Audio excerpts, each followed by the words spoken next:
annual Victor Heritage Days. And I see some new faces here today and some faces that were with us last year too. And I appreciate everyone showing up. We decided, well, what we think is we're rich in heritage in Victor. We have some beautiful old buildings, some beautiful old mines, but it's the people that really make it. And I want to give you an example of that.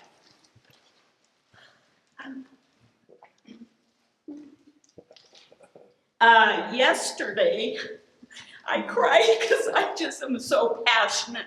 But yesterday, we went and we toured the Victor High School. It's open today as part of our tour. And you know, it was wonderful getting into the Victor High School. And we looked around. It was nice. Well, Doug said, you know, it'd be really neat if we got Tish Allen to come and walk us through. And when she came and walked us through, it brought that whole building to life. And so it's true, the people are what make it. And I'm going to sit down now, and we're going to start our presentations, but just enjoy. And please, if you like what you're seeing and you want to continue with the third Victor Heritage Days, please let us know, because this is how we want to celebrate our local heritage. So, Tish is going to go first. And thank you for that.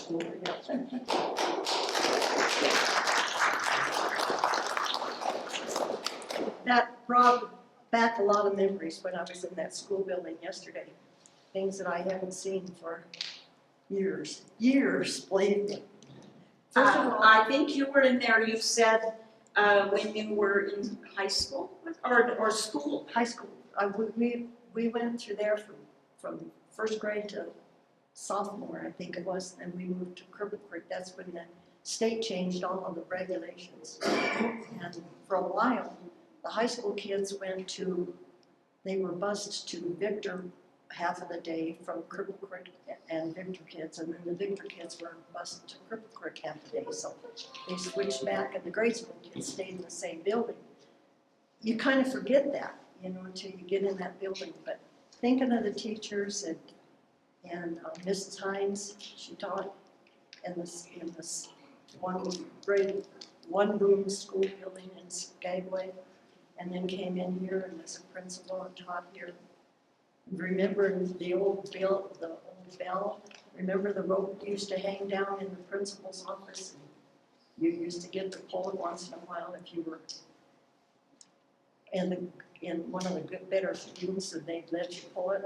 I don't know if I ever pulled it, but it was fun to watch that rope down and hear the bell ring. I don't know if you know that when Mr. Mundy came and I was working in the office and they built the new school, they took the bell from the Cripple Creek High School and the bell from the Victor High School, and they put a kind of a bell, I don't know. Anyway, they built it so that the two bells were in the new school together, which was kind of historical, kind of neat to do. Yeah, it was a lot of memories. First of all, I'm not a historian. I'm a family collector.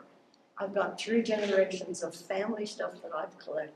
That's what I'm presenting. This here was my grandmother. Her brother was the first casualty from Teller County in World War I. And these are the original papers that were sent to her and given to her. And I happened to find them all bundled up with her stuff years back. And I put them in this. But this has the original Teller County or World War I papers and memories that she has. I also have a picture of the fire when this is an old one, and it's from 46 that was made, but it's a picture of the fire and what was left after the fire. It's got a lot of memories in there. This is one of the old irons that my grandma had. We painted on the bottom of it, just for stuff.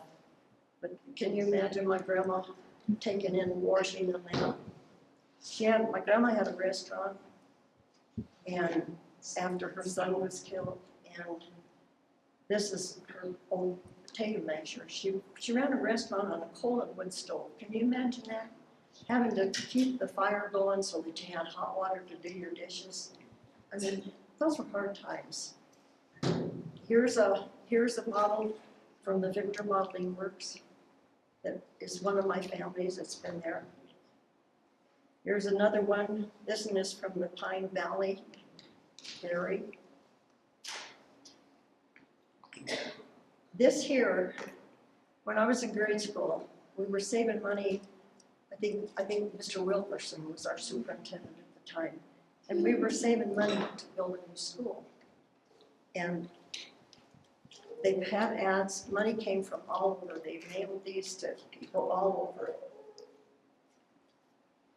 I don't know how many, if there's any of these left, but it had this paper that has the history of, you can see how old it is. It has the history of the school district and why we were building the school and why we wanted it.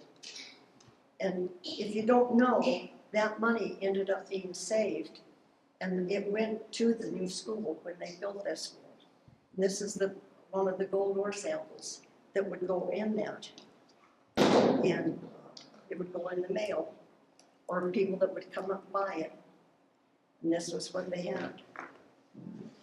Here's a bottle here. Dr. Lewis, he was a doctor in Cripple Creek, and he had his own bottle with his stamp on it.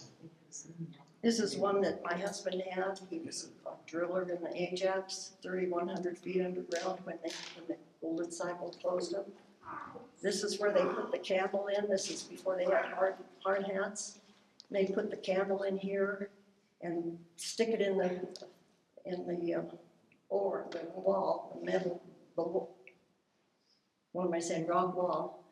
And that was how they saw what they were doing. This is an old one that we had. It's from Bob Womack, and it's I thought there was a date on here, but there isn't. But it's just a coin collection that they sold and pressed like that. This is one that I got when I was working at the mine with administration, and they gave all of these at Christmas to all of them, and it has the shovel and the high-speed mining, and it's just kind of a nice keepsake that you don't see very often. When I was a kid, there was no building on the corner before Murphy's built that dairy, and the building next to it was a shoemaker, and Morrison's shoemaker, and this was one that he had there that he used to work on shoes. You don't see those. This was from my grandma's restaurant. This is where they fill it with cream, and put it on the tables, and this is the way you got your cream in restaurants in the 40s. And this is my dad's old wrapper, old Betsy. Here's a picture that we have. This is a 1902, and this is from the Independence Mine.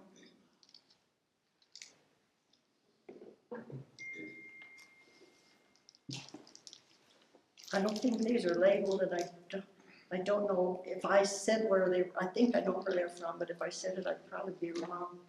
But here's a couple of old mining pictures that are nice to have. They don't stand any longer.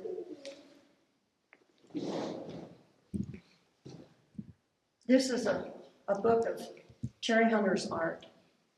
I don't know if anyone from here knows Cherry Hunter and her art, but this is a book that Liz gave me, and it has all of her pictures in it. They're really treasures. You'll never find anything like them. There's a couple of, this is from the Portland Gold Mining Company, 2 canceled checks.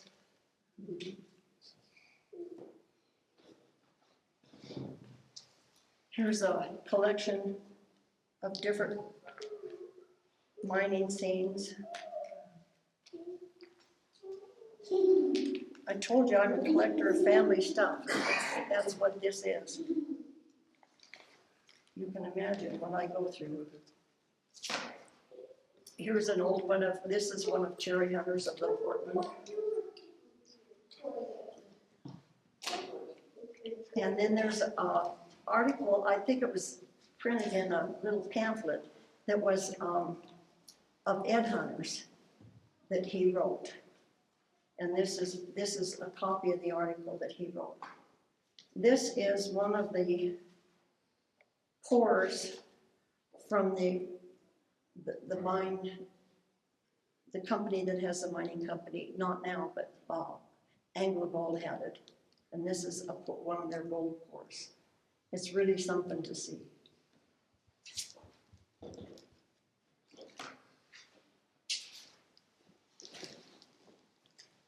If you get tired of hearing this, say something. This is one of Victor's from Leland Fights. And I brought these because if you want good information about the district, these books have terrific information. This is the Portland. This is one of Brian Lines that he had written with Joe Vandewalker. And they have great pictures and great information inside. This is a book that I've put together for my family. All of my grandkids and my great-grandkids have a copy of this. And it's history of my family that came from Sweden. And then my dad and his family, and he came from Aqua Tree, Texas. That's for them. I don't want them to forget that they're from the gold mining country. So they've got a book of family history.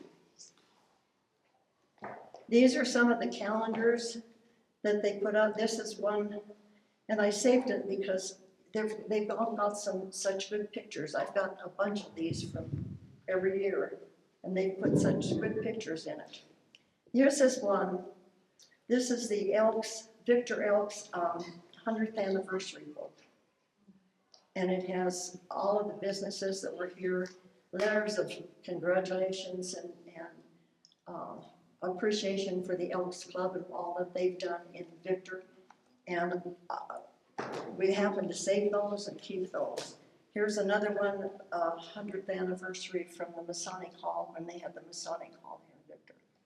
It's got all of your officers and just treasures, good memories. That Masonic Hall, they used to have, so many that met in there. The Women's Club, the Masons, the Rebecca's, the Oddfellows. So many people met in that Masonic Hall, and I don't know if anybody really realized it. It was just busy all the time. You had to book a reservation to be able to meet there. Federal Girls. Here's a copy of a school paper from when my mom was in school, the Gold Seeker. This here is, this is the mining report from one of the I think it's the Independence. Can you read that? Don't get it. The United Gold Mines Company? Yeah, it's their annual report that they put out. Here's the papers from when Victor was made a city. And it's just a copy of it. This here is a book that I went to school with. This is, so you know how old this is, but it's a book from my school years.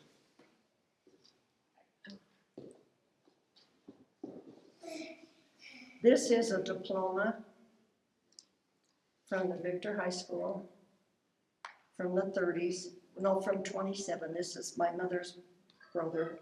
He died a week after he graduated in 1927, Martin Lesser.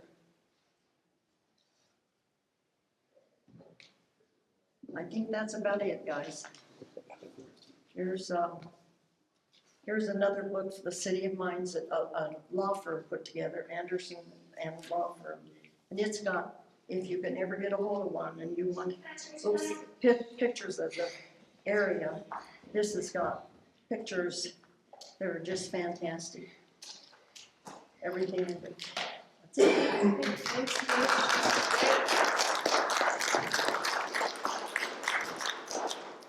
Can help Tish pack up her stuff here real quick, and then we're gonna have the next person come. If you have a booming voice. Yeah, I don't think Okay. I'm an ex-teacher. I'm used to yelling out to dozens of students. My name's Dan Black, and I'm a recent, what should I say, lover of Victor. I first discovered it in 1971 when I was a freshman in college and drove up with friends on Gold Camp Road. And a friend of mine drove off the road, he was driving too fast. And old Jets had to go down and tow him up. Unfortunately, everything was fine. But I fell in love with Victor at that time. Been coming up 3 years and years. And then back in 2022, I was visiting, saw a local pulling some old wood out of the building. So naturally, I went and started talking to him. And he said, "You want to look at the building up on the corner? It's for sale." And so I went up, and it's the Tatmo building across from the hotel. And I looked in the window, and I was hooked. That was June 16th. By August 24th, no, excuse me, the other way around. June 22nd, by August 16th, I purchased the building, fortunately. It's a lovely old building. It's part of the tour today, between 1 and 4, if you've not seen. I'm not going up to the second floor, but I am talking about the history of the building and the basement. And that brings me to why I'm here today. I saw this coming up. I didn't think I was going to present because I didn't have anything at the time. Then literally something fell into my hands last month. I had some damage done, some water coming into the second floor apartment, so I had to tear down the drywall. And we found the original ceiling about 8 inches above that, wooden slats, plaster, etc. Well, fortunately, this chunk did not fall apart or was stoked. I'll come around and show you. It's a piece of horsehair plaster that we know dates from at least 1914 because the great part of the discovery are the layers of wallpaper that were affixed to the ceiling. There's at least 3 layers here. They're beautiful. I wish I had more of it.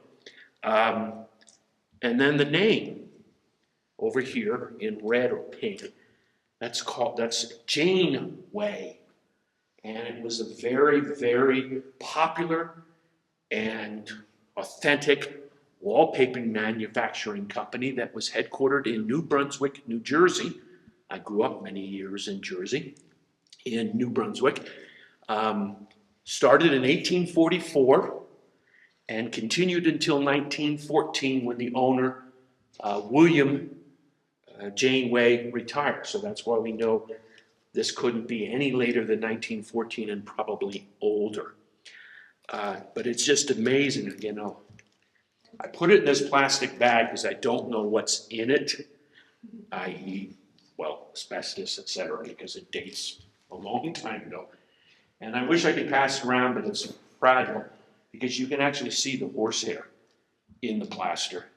But if you look at the just gorgeous work, I didn't know they wallpapered the ceiling. I mean, wallpapering the wall must have been hard enough, but they got up on the ceiling and did that. So, and it's interesting because I was doing some work in that apartment last year or 2 years ago, before the tenant who just moved in, and some of the wallpaper on the walls in the kitchen had been peeling back. So I looked at it, and it was the kind of doctor's tile, but it was wallpaper. And so I started scraping away. I thought, this is amazing, because the second floor at the top level housed doctor's offices up through the 1920s, one of which may have been or was Lowell Thomas's father. I'm trying to research exactly which office, because the doors are still there with the numbers of the offices and so on. Anyway, I'm peeling away, and I found the name of that company still in the wallpaper. And about the same time, they were founded in the 1800s and went to the early 20th century. And so now I've cleared that portion of the wall. It stretches from the floorboard about this high and about this wide. And I just left it that way. I'm going to cover it for protection. So I've had these two amazing plaster wallpaper stories come out of this building that I continue to discover more and more things. But anyway, I thought after my daughter sent me a photograph, I live down in Littleton. My daughter lives above in one of the apartments. She runs the apothecary, lovely Rose Apothecary there. She sent this picture, and I said, oh, I think I've got a cause to come now today. It's not as much to share as we just saw, but I think it's rather cool. So, Thanks, Dan, that's awesome. thank you. He's on the house tour stuff.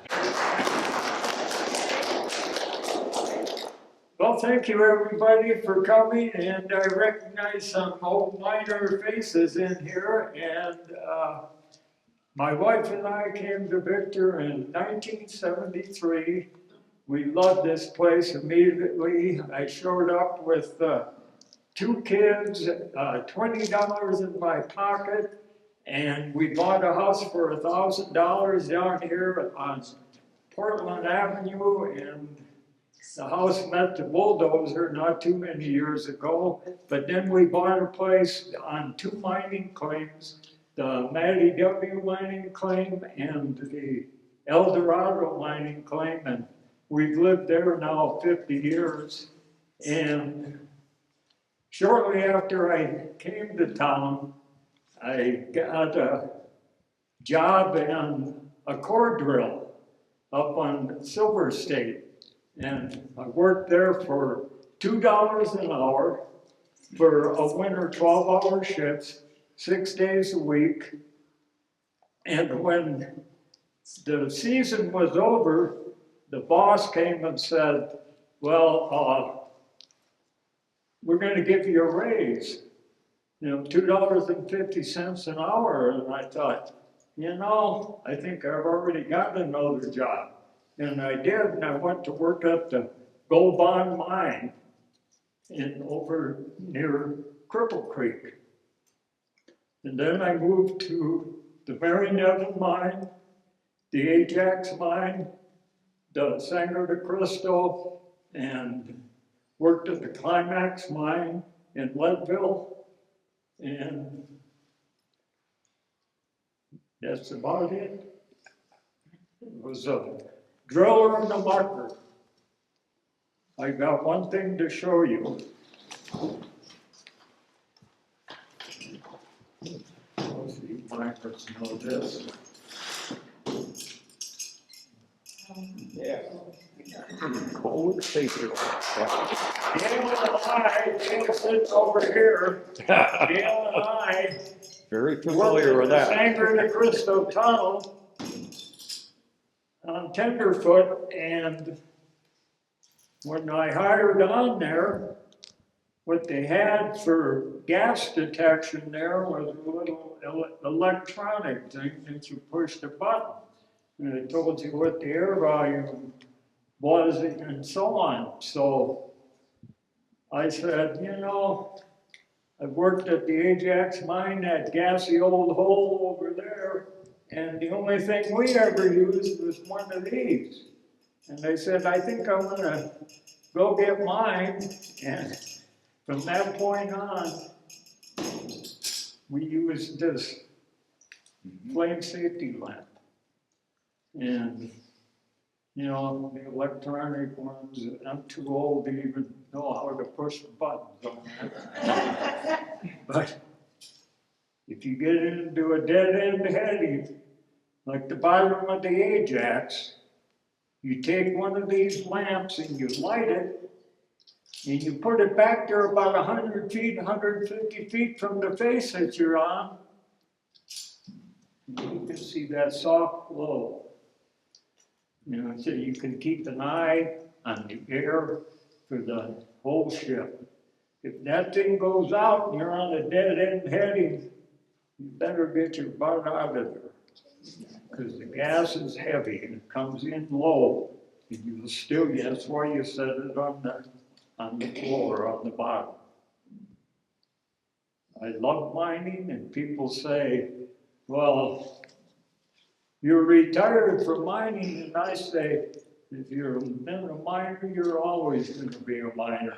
You're always going to be looking at those rocks, and you're always going to be digging somewhere, even if it's in your own backyard.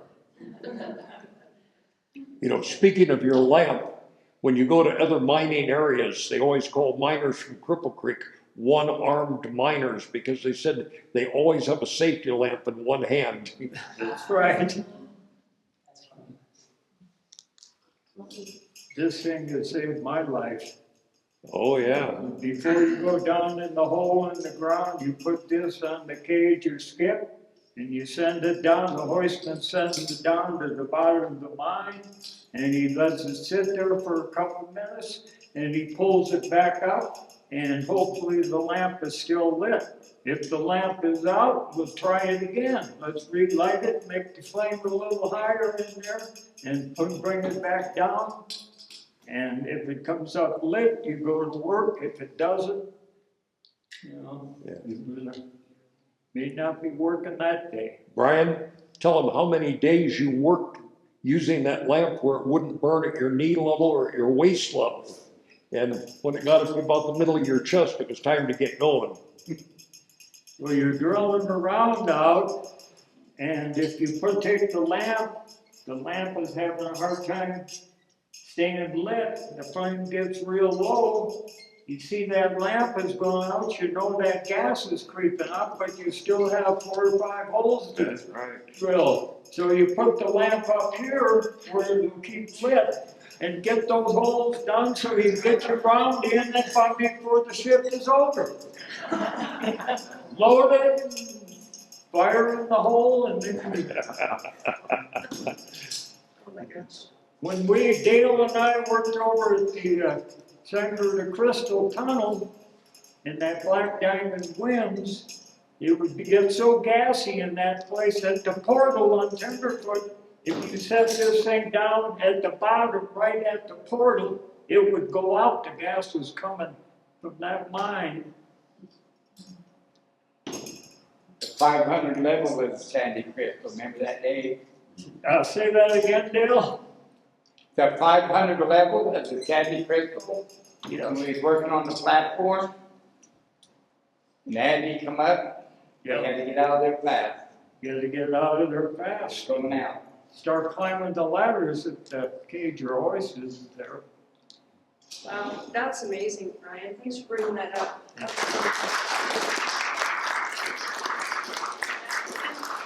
all you who risked your lives. My name is Kathy Gibson and I'm from Michigan, but I grew up in Colorado. My mother was born here in Victor in 1917. What? Up there?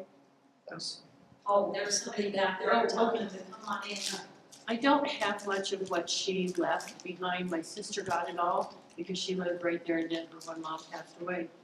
But okay, I found, looking for another photo album, I found her baby book from 1917. And of course, she was born here. So they were here from 1917 to 1922. But the McKelvey family, the men, were here early on, 1900 or so. And, sorry, I'm the family genealogist, so I'll try to make this brief. The McKelveys, the dad and the sons were here, and they did all kinds of work in the mines. I haven't done enough research to know which mines, but I do know they lived in 3 places here in Victor in the 5 years that they lived here. Alva McKelvey Edward McKelvey was my my grandfather, and he found a newspaper article in the newspaper from 1904 that said Edward McKelvey was shot in the leg in the Miners' War. Now, there were many genealogists. I looked at all the McKelveys, and there was only one in Victor. His father was here, his brothers were here, so I can't be sure that was him, but I'm just going to assume until I can prove it otherwise. And he was 16, and they moved back to Saguache, where they had come from, and he graduated from Saguache. But then they ended up in Marvel and met, and my mom, my grandmother, and he, Alva Edward, met somewhere, I guess in Durango, and they married, and then they came up here, and Mom was with me. So, so this baby book is really fragile. But because we have photographers in the family, I have a photograph of my mom when she was 8 months old, and my grandfather and my grandmother. And I don't know where this was taken. Might have been Durango, they might have gone home to take pictures, but she's 8 months old. And what's neat is that it's in here too. Grammy cut up a little picture, the same picture, just, oh, I don't know if I can find it. Oh, look. Anyway, it's in here of the same photograph. She just cut out Mom and pasted in their book. And then, actually in 1922, they moved to California, and I've got another picture. I'm thinking that Mom is probably 6 or 7 or 8, so they're in California now. And having left in 1922. So he died when he was 40. And I've got his death certificate. I forgot to look to see, but I'm assuming that he died from some kind of lung difficulty from working in the mines so long. I know one of the brothers was here in 1924, George McKelvey, and he was the miner who probably brought them all up from Saguache up to Victor. I just have not done enough for this family to know, but I do know in the 1920 census, my grandfather was a skipper in a gold mine. What's a skipper? The guy that wants to skip Skipper, is the yeah. the guy that The Kill guy that engineer? rang the bell and raised and lowered the cage in the shaft. He would send the signal to the hoist man. A lot of the bigger mines had one man that was in charge of the bell to let the hoistman know where they wanted the cage to go. So that would be a skipper. Okay, wow, well, I know more. You know, there's so much to learn here. This is such an incredible little town. I've been through it twice since, you know, when I had my kids, I used to come up to Denver and we'd come through here and just drive and see, but we're gonna be here for another day, and it's not enough, of course, you know that. You know, we could live here a lifetime. Gary, that's my husband, Gary. What was their address? They lived on 6th Street. They lived on Diamond as well, in 2 different homes, according to directory and the census and some others. What was their address on 6th Street? I lived at 218 for a long time. That's why I wondered. It was North 6, Let's 517. No, that's Diamond. That would be Diamond, yeah. Yeah. Oh, here's his World War I registration card. So I know that he was he was not employed when he registered. He was born in 1888. Let's see, is this 6th? Yeah, this is 6th. 316 North. Okay, that's, yeah, just above Granite then is where that would be. That would be way north on 6th Street. Again, Yeah. north of Granite is where it would be. Well, we'll drive up there. We really want to just, you know, drive around the town. My grandmother and my sister were here with my dad, and he took a picture of Grammy, who, you know, who was my mom, my Yeah. mom's mother.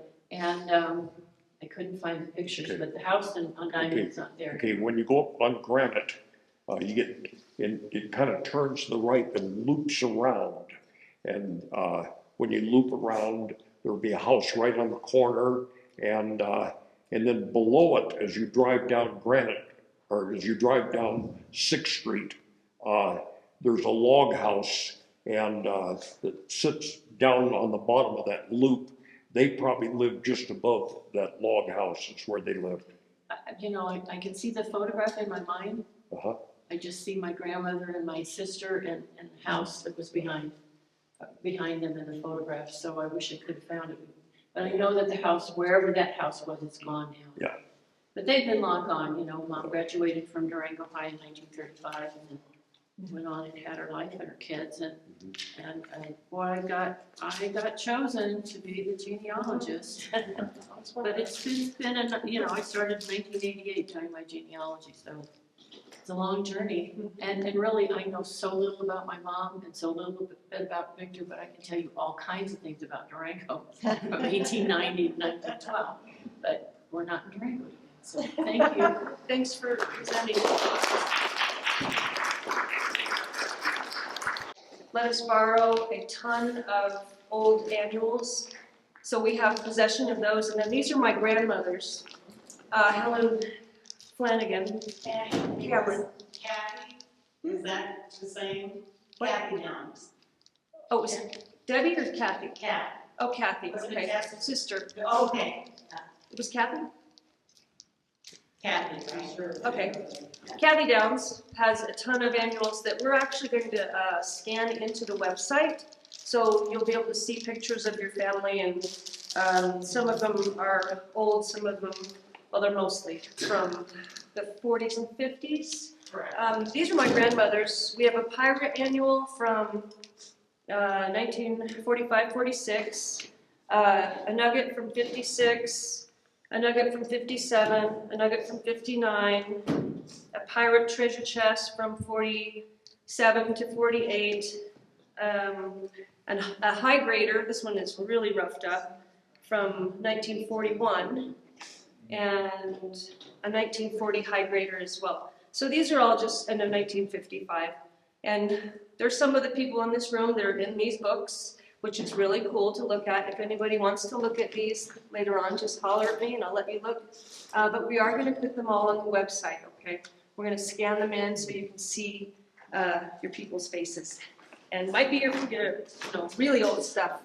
If we get more of them, we will. Because, we're not about charging people for everything. Like if you go on Ancestry or these other websites, they're like, oh yeah, you can see this, but you have to pay us first. Well, we'd like to present it and then hope that you will, help with membership and help us sustain what we do, because this is really cool for us. It keeps us going. Who else? Steve, you want to present? Oh, Do you have anything? alphabetical order. So Ray's next. Okay, let's see what we got here. We have lunch started at 11:30, is that right? Correct. So we're gonna try to manage the time, so I might have to kind of cut people off a little bit. We're gonna have Cliff and Carl go last, because they have stuff all presented up here. So whoever else wants to come up and talk, Ray. Anyway, I brought this right here. This is my grandfather's hard hat from the 1930s. And when he retired in the late 30s, the blacksmith made him kind of a presentation pick. So that's what I have there. And anyway, okay, a lot of you, have heard of Cripple Creek gold, but many people do not know that there was a jeweler here in Victor by the name of A.B. Kapelke that made what we would call Cripple Creek or Black Hills gold. Most of you remember the Polkinghorn family. I have some items that belong to Albert Polking, or Polky as we used to call him, to his father. I have a Victor gold ring here and a Victor gold ring over there, and I have a pocket watch also that if you look at the top of the pocket watch, it has the Elks emblem on the darn thing. And it's got 367 above the elk on there. So the Victor Lodge, but that was made here in Victor. And again, and here's another Victor gold ring. So anyway, Yeah, so, Watch. Yeah. 67. yeah, 367, yeah. And, now this is somewhat out of the area, but in 1906, they celebrated the 100th anniversary of the discovery of Pikes Peak. My grandfather's cousin, Zebulon Montgomery Pike IV, was given this by the city of Colorado Springs. His grandson, my cousin Zebulon Montgomery Pike VI, who just recently died, willed it to me because he had no children, but this was his grandfather's watch fob. And, oh. Is that Pike? So.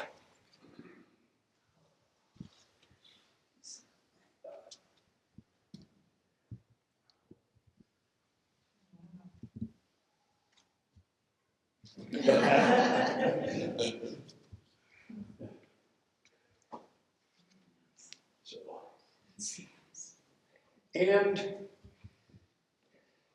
I know Carl is going to blow our minds with all his nice gold ore, but I did bring a couple of little things. Well, first of all, as most of you know, I own the Three Kings mine, and anyway, here is a piece of turquoise out of my mine, the Three Kings. Okay, years ago, Charlie Carlton gave me a piece out of the center of the crescent bud that had belonged to his uncle, Albert Carlton. And so I brought that over to show you guys. Yeah.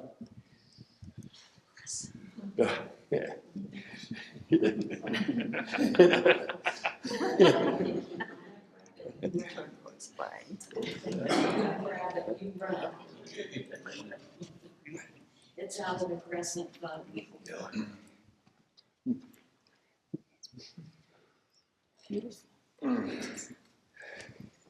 What was the crescent bud? Okay, in 1914, on the 1,200-foot level of the Crescent Mine, they broke into a gigantic geode, and it was filled with gold or telluride crystals. The first stuff they took out of there ran 250 ounces per ton, and that would be like this grade right here. But they say had they not mined it, it would today be considered to be the 8th wonder of the world. So. But it's one of the most famous discoveries in the history of America. So, Was that turquoise found in Cripple Creek? yeah, that's from my mind, the Three Kings. Okay. And, well, I can't think of much else. Are there any questions out there? Good. You find more of that turquoise in your mine? Oh, yeah, a lot of it, yeah. Oh, yeah. And so anyway, well, thank you for listening. I hope everybody can hear me okay. That's great, Ray. Thank you so much.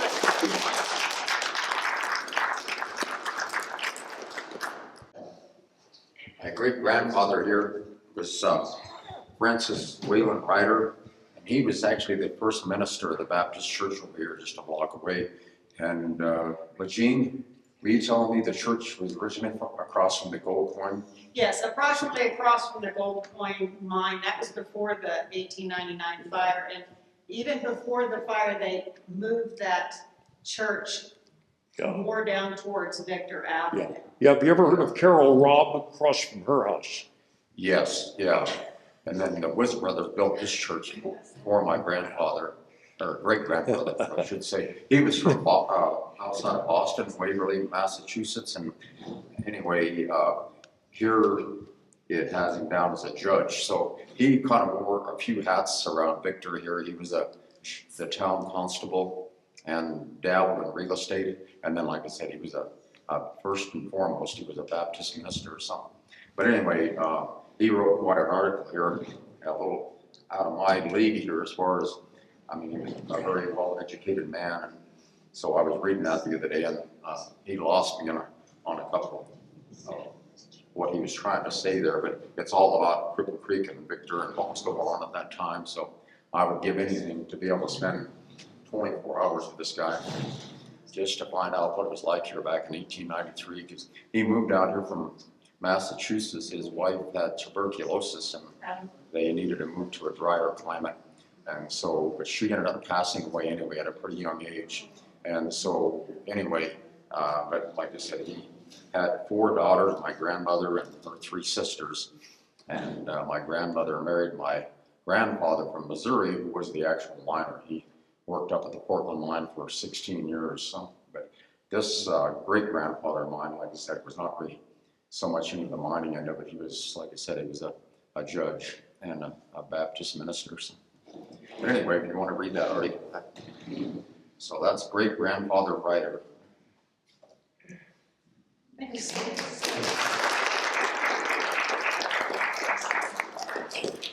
My dad was actually a lay minister in this building for a little while. He actually used to preach here once in a while when the regular minister was out of town and whatever. So, but this, yeah. So that was my mother. She was all Lutheran, and this is the old Lutheran church here.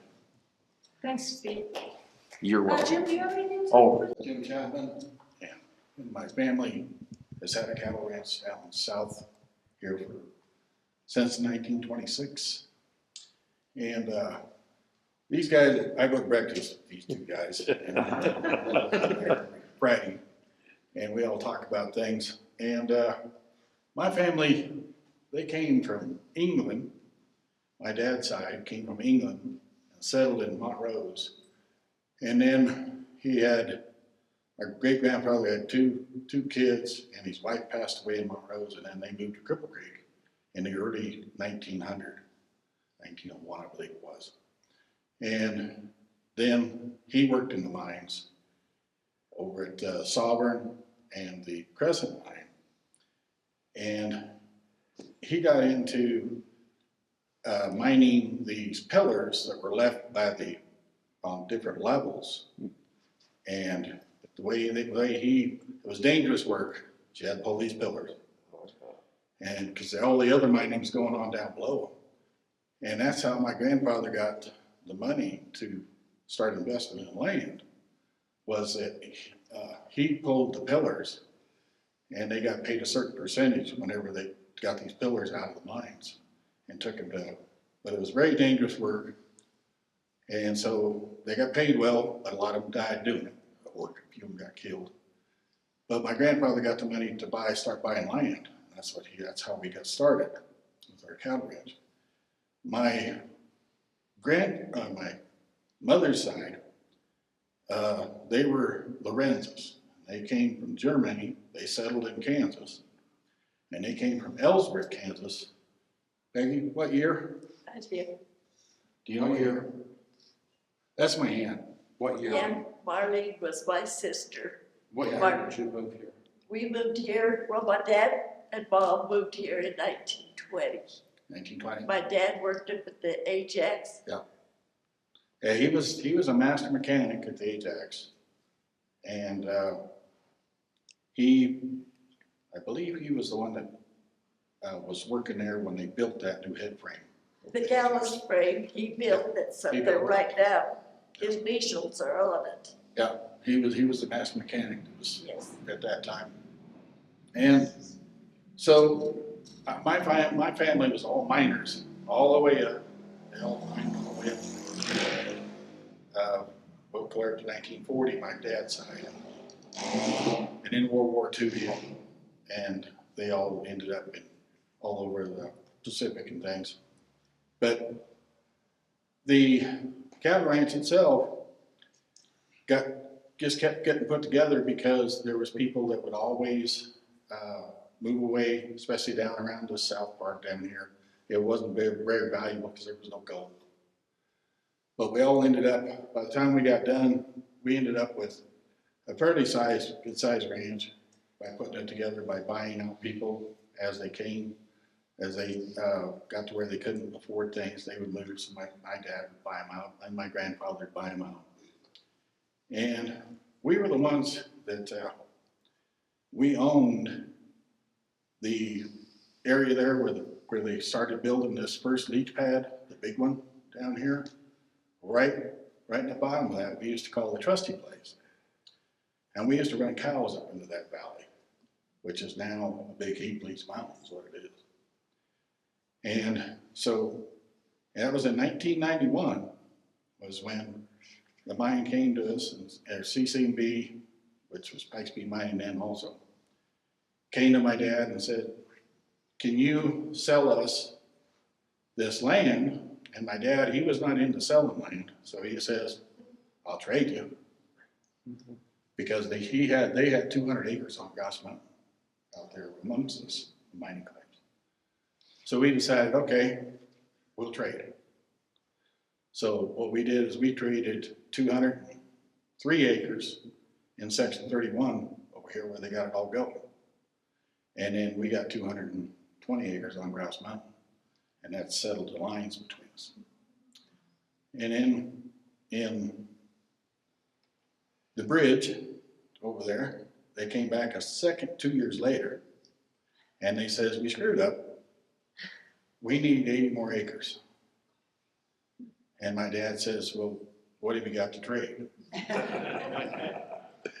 and they are like, well, we've only got 40 acres to trade. And so I said, well, let's see where it's at. And it happened to be 40 acres that was fairly close to us over here around South Cripple Creek.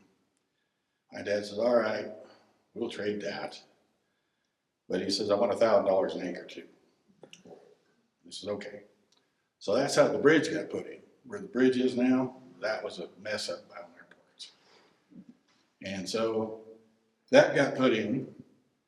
And then we got up to, that got in, and my dad, I bought him out in 1986. I bought his cattle from him.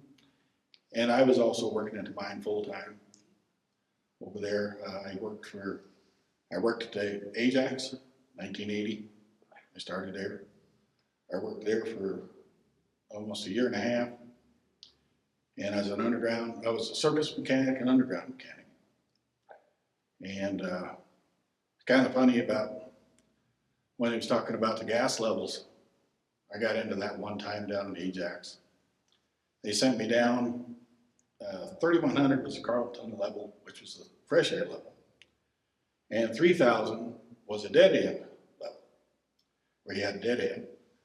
Well, they decided that at that time they were going to mine a little bit of that and go back in there because they still had some high grade sitting in there. And so they sent me down to work on this mucking machine that they had at the face. And he says, you got to go back there and work on this mucking machine. I said, all right. So I get down to 3,000, and I'm used to going down to 3,100, which was 70 degrees all the time. Perfect weather, wonderful down there. Well, on 3,000, it was about 90 degrees. It was hot. And I get down there, and it's January, and I'm stripping off all my stuff. Just got my tool pack with me and my survival belt. And I got the carbide lamp. And I'm getting ready to go back in, and here comes these two guys that was back on the mucking pace. They come back there and they get back there and they said, we're going to have lunch while you work on that. I said, all right. They said, oh, by the way, there's a little gas on the way back. I said, all right. He says, it's about waist level. You'll be all right getting back there. All right. First time I ever encountered it. So I got my carbide lamp. I get back about 300 feet off of to where the mucking machine is, and sure enough, if you would hold that lamp down, it would go out if it was below your waist. So you raise it up and start up again, make sure it's up here where you're at. And you'd walk into the face and you'd go do your job working on the mucking machine. And I got done, and I come back out, and two miners is there, and I said, hey, you guys, it's all set for you, it's all good. So I go up top, and it's January, cold, and I'm sweating. because it's hot down there. And I get to the top, so I'm going out to the dry and put on. I get down to the dry, and from my waist down, I was kind of like a light blue color. It takes all the oxygen out of your skin. So that was my encounter with the gas. So then, in '84 is when I went to work for Silver State. I was actually there in '83, '82. I started '82, '83. We got over to Silver State, and we got laid off with the Ajax. And he says, go over to Silver State. They're hiring over there, which was a half a mile away. Went down there, and they says, okay, you gotta go in the gate, guard shack, go in and talk to him. Says, okay, well, we've been waiting for you. I said, yeah. I said, yeah. And says, when can you start? Whenever. He says, okay, sign here, you're going over here, you're going to work right now. So that's how fast that happened. And I was working on a mill loader, and I was running a mill loader where they were loading these vats. At that time, they had these 4 vats at Silver State, and they were big 1,000-ton vats. And you take, the ore would come up out of the pit on a big conveyor belt and would go into what they called agglomeration room. And there was a huge, big mixer. And it would go in there, and we'd be adding cyanide and lime and caustic, and then we'd go into the mill, and it would be conveyored up in a big pile. And the mill loader would take a loader, and they would load out of this big pile, and they would load all these vats and things. And for 24 hours, 48 hours, the cyanide solution would go down through, and they'd pull all the gold out of the bottom. And that's how that was on Silver State. Well, I ran into a little problem one time. I was loading the vat at the time with the mill loader, and had all your plumbing was on the back wall back there. And I'd go in to load, and within a few minutes I was tearing everything off the wall, couldn't figure out why I was missing my targets. And I'm going, what's going on here? So I back out, and I kind of had an idea, because I had an almond taste in my mouth. I was going, oh. So I back out the door, and they had these big kind of sheets hanging down, and that's the loader would go in and out between that to the outside. I got to the outside, I had to sit there for a little bit. And I was going, boy, what's going on in there. So I finally got down off the loader, and I made it in the control room. And I said, guys, I think I need some amyl nitrate here. And the guy in the control room says, yeah, you're looking a little pale. So we get the amyl nitrate, and amyl nitrate, what that does is it counteracts cyanide, the effects of cyanide. And so they gave me the amyl nitrate, and then they says, all right, we're going to come back. And we had these glass, what they call snippers. And you would take this sniffer, and you would break this glass tube off. And you put it, and you take an air sample, and it would tell you how much cyanide was in here. Well, where I was working, they did it in there, and they came back, and he says, it was lethal in 30 minutes. Like, oh boy. Well, we got this guy over in the agglomerator over there. He is in the high end of anything going on. And I was, oh boy. So we had a back door coming into the mill. So we better go back there. We get to the back, we opened up the door, and you could look up, and he was still up there. He was still doing fine. And he'd pull in there, and he'd pull that sniffer, and he'd pull that lethal. So we're like this, pointing to him, says, coming on down here. So the guy comes in, he comes down the stairs and comes over. He says, what's going on, guys? And I go, you got to get out of here. This is lethal in here. And he says, what do you mean? Oh, he says, I forgot. I said, I ran out of lime to put in to counteract, that's one use lime to counteract the cyanide. Mix it. He said, I ran out of lime 30 minutes ago, so I didn't go get it. And he comes back, and he says to us, he says, I done worse stuff than this in the 70s, guys. This ain't nothing. You never bothered him. So we got that all aired out. And then I went to work for several companies, Nurco. There were several of them came in there. And they were all good mining outfits. And so my part with the mining is that I ended up getting out of the mining in 2013. And that was, my mom passed away. She had some health problems, so I got out of the mining part of it.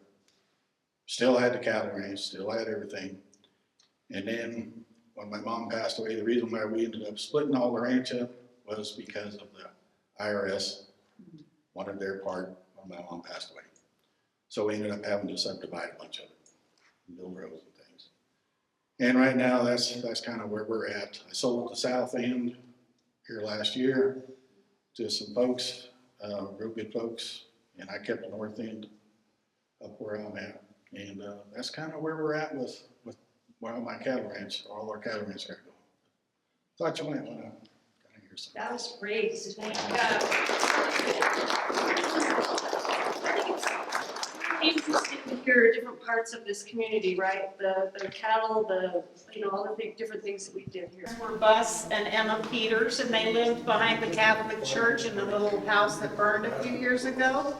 And when we were looking to research the new World War II memorial, I was one of the people that searched the names. My grandfather's name was never on the original Victor Pharmacy Roll of Honor, but this 1943 article says the wall was full, and my grandfather went into the Navy. I'm sorry, I'm nervous.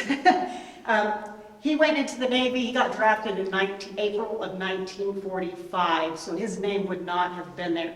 It is on the current memorial, and this is a picture of him and his brother. This is my Uncle Frank Peters, Bus Peters, Emma. This is Frank and Margie's son, Ted. Pepper Peters was in Mickey Mouthhouse's grade in school, and this is my mother, Gladys Peters, and she was 1 or 2 years ahead of Tish's class. But I brought his dog tag today. I have 2 of these. I inherited them. And I want everyone, if you have the opportunity, to come out to the walking tour tomorrow. It will start at the City Hall at 10 a.m. and we'll finish at Wallace Park at 11. And we will be dedicating the new,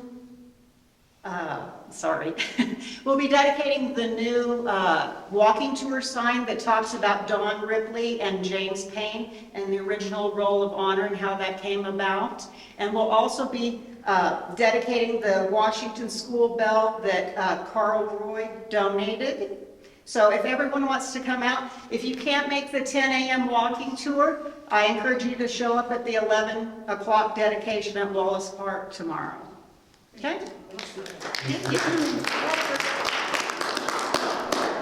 Was the Zitnik family, which a lot of you know, and they homesteaded down on the Phantom Canyon after living in Victor for a while. So I'm going to focus on Ed Zitnik today. But here's a picture, and I'll leave it up here.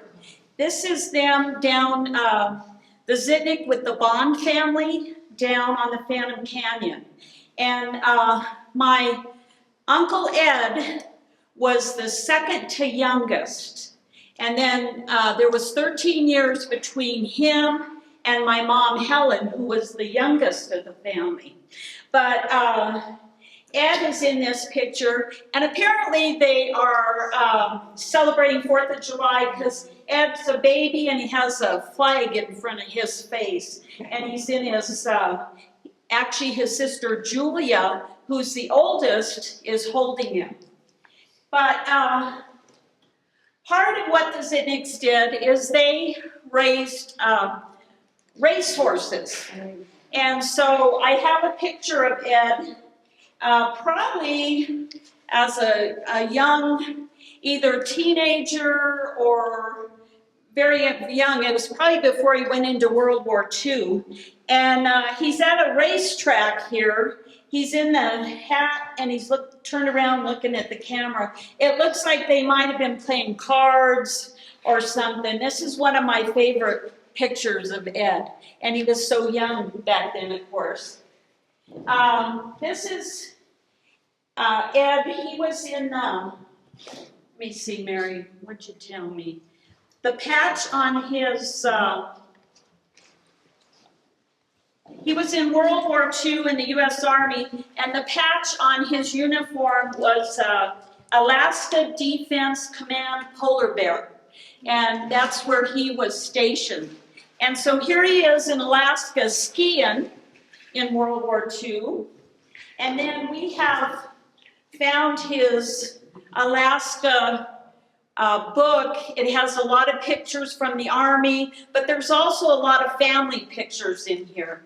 And I have both Tony and Ed's dog tags. Tony was the second oldest, and as I said, Edward was the second youngest. And their dog tags are here. And then this little ribbon was given to the family, and I believe the star represents someone in service, the blue star, and this meant that at that time there were two sons in service with this. And then there's the Alaska flag. There's a real cool picture of a grizzly bear in here from Alaska. And I'll just leave it all up here. But here is a picture of my grandfather, Zitnik, with one of their race horses.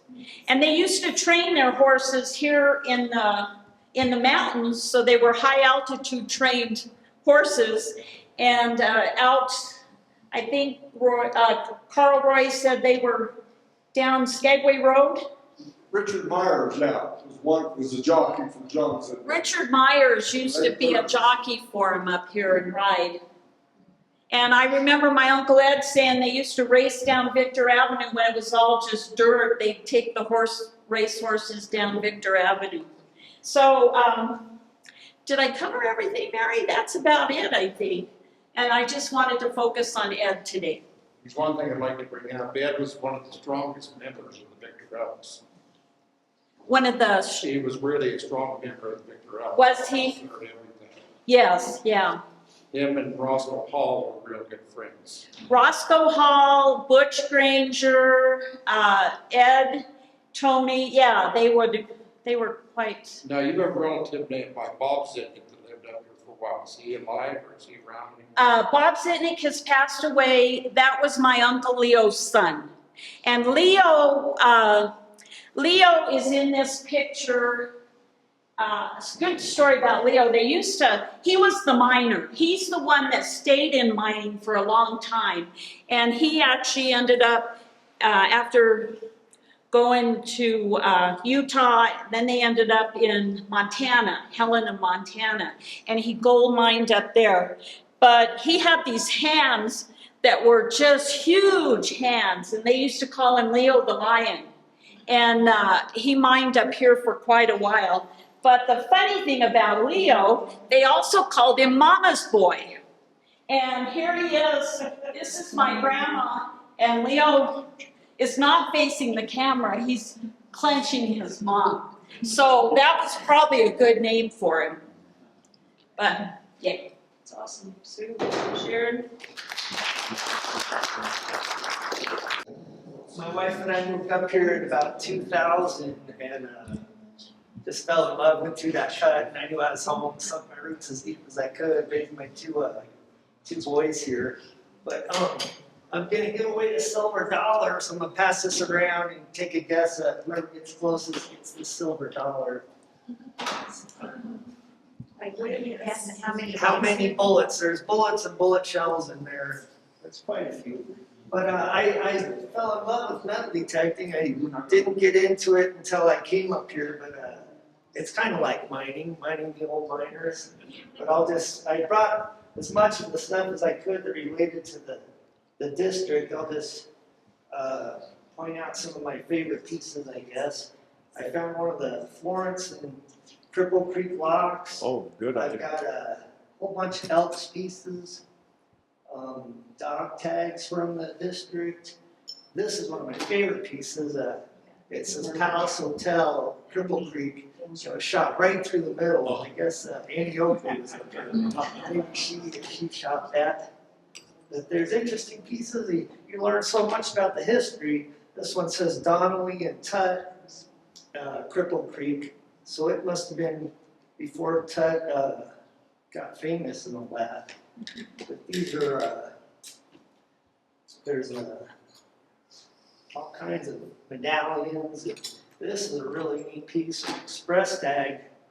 It was either a badge or a hat badge, but before the trains came up, the expressmen were in charge of hauling all the ore and all that, people.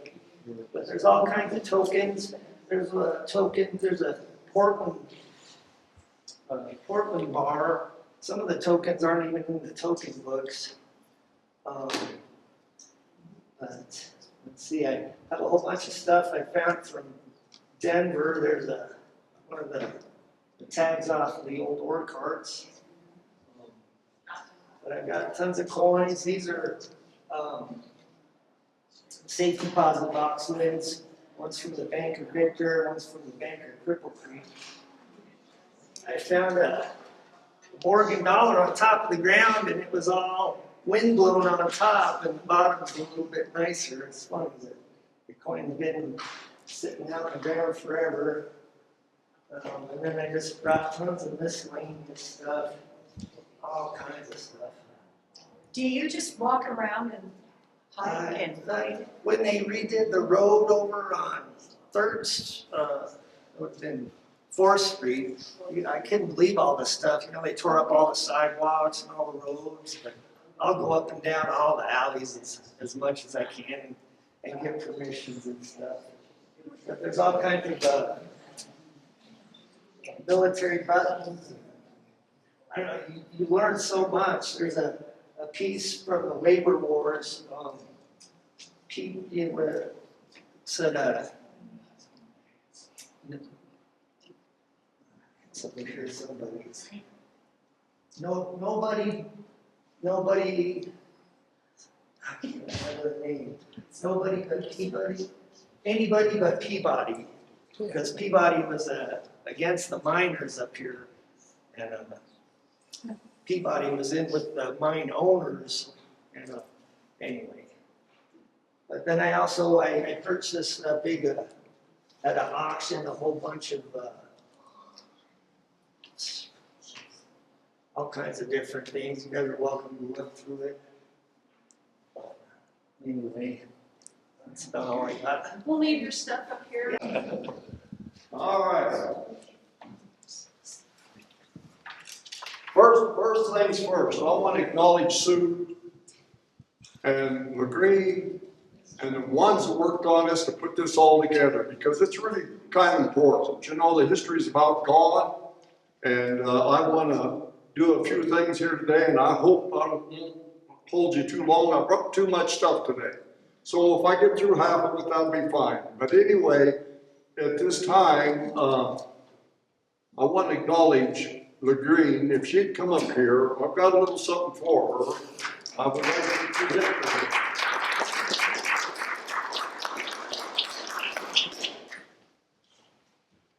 Now, I get on the phone with her, and I knew her mother well because she lived just a little bit down the street from us. But anyway, we get to talking about Victor things and this and that, and I'll kind of go back and forth with her. But this box was a gold ore box when they helped build a new school. This is one of the boxes that the iron pirates rocks come in that we sold. But anyway, today I want to present this to her. There's a roasted piece and there's a piece of silverite, and that is for her for her accomplishments, what she's done for the city of Victor.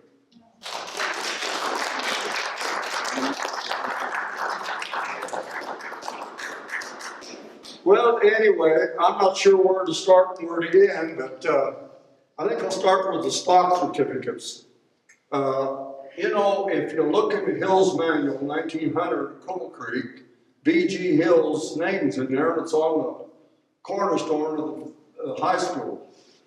And he wrote this book, this Hills Manual, on the mines, the gold mines. In this book, in 1900, there was 500 companies selling stock in the Cripple Creek Victor District. Now, a lot of it was a hit and a miss and whatever. I've got stock certificates on gold mines on Nipple Mountain, Cow Mountain, different places, any place that they could find a claim, that they could patent or take the patent, they would do it and sell stock. But anyway, in all these years, since 1960, I've been collecting. I've collected 214 of the 500. I had a lot more of these stocks. I donated a pretty good sized collection to the Victor Museum. May Wing was there, and the collection got away. Just things like that happen. But anyway, they sell stock in these mines, and they're not worth much, but they're a collector's edition. And they're anywhere from 1900 up to 1913. These stocks, some of them are pretty valuable, and if you don't think so, the ugliest looking stock I got is on the Finley mine, who the Carltons owned, which was up in Independence. It's the ugliest looking stock, but it's on the internet. It's one of the highest, next to the highest priced stocks there is. I think the highest priced stock is on the Gold Crater, who was Stratton's Independence mine, and it was around $1,500. He's way above me. But anyway, I put this collection together and on stocks, and I hope it ends up here in the Cripple Creek or Victor District somewhere. All right, and then on down the line, we were talking a little bit a while ago about the bell signal signs. I got a little story to tell you. In 1963, on the Capelke, on the Silver State mine, which is down below the Victor Cemetery, I took a contract. My dad, my brother, and my Uncle Jody, we took a contract on sinking a shaft and driving a drift. Well, he had an old star motor on the hoist. And there's bell signal signs everywhere. And that's, the hoistman's got one, the levels all got one. But one of the rarest you'll find is Stonehouse, Victor, Colorado, which was a porcelain made down in Lawrence, Colorado.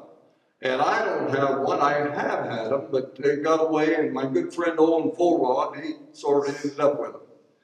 But, and by the way, Owen says, pass the regards to you all.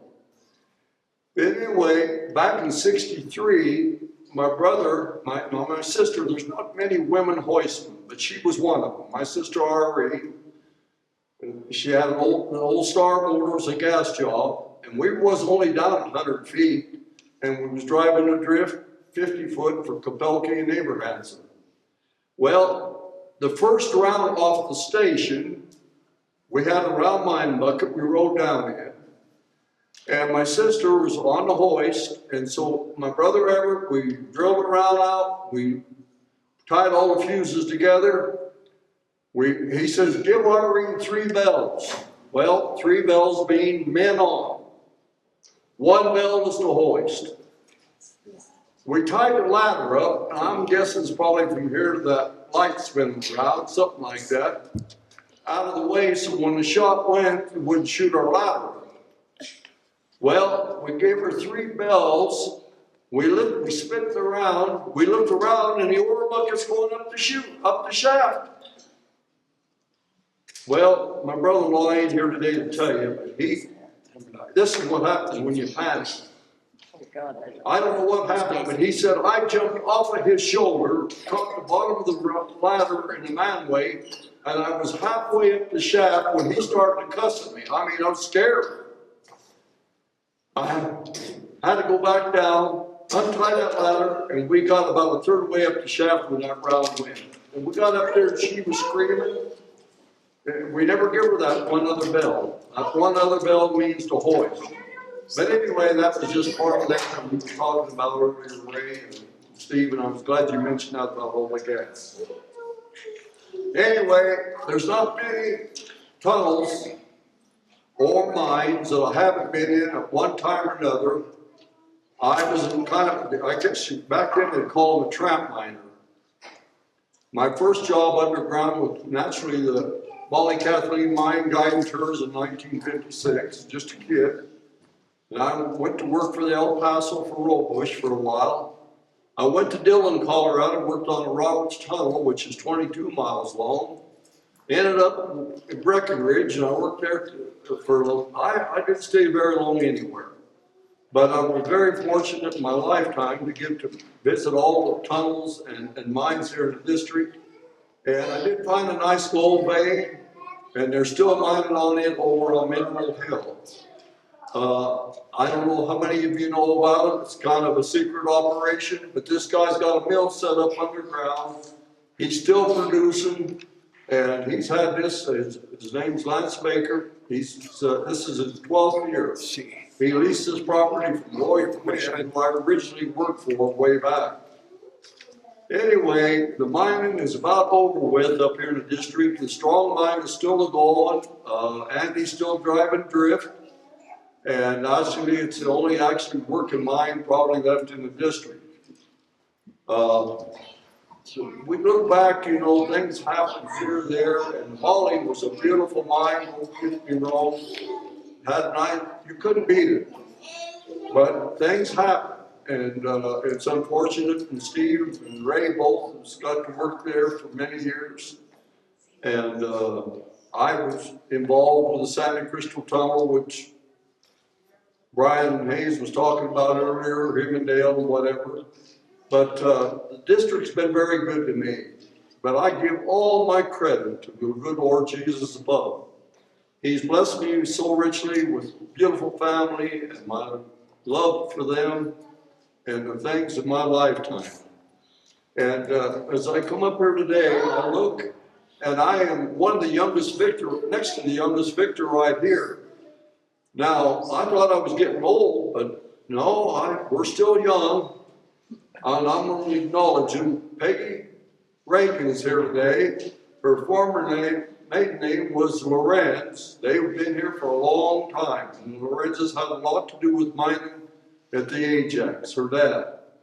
Her dad one time caught me and Booney sorting through the dynamite up there. You know, when we was kids, but our dad worked in the mine and he rolled these shiv wheels up with whole cast iron to Pebble. And George come in there one time and, Booney, what are you doing? We jumped about 2 feet high, you know, and of course he knew we was making up them fuses to break the iron up for our dad. But today that's all taboo. None of that goes on today. But anyway, I'm very fortunate that I can be here, and I want to thank everybody. And you're welcome to come up and look at some stuff here if you would. This ore collection that you look at here, I think Ray and Steve both got to see this when it was at its fullest. This ore collection mainly was Maggie Carlton, Wilbur Warsaw, the Anderson brothers, Carl Forselius. I'm not sure who all we bought from, but let me tell you a little bit about it. When this ore collection, when I went to work for Lloyd Quinn in the 80s, early 80s, Minerex Corporation, he called me in and I had a little box of ore in a little briefcase. And my wife would get mad at me because every time I could find a specimen for $25 or whatever, I'd go buy it. So one day she said, how much have you got in that collection? And I said, well, I got about $1,200 in it.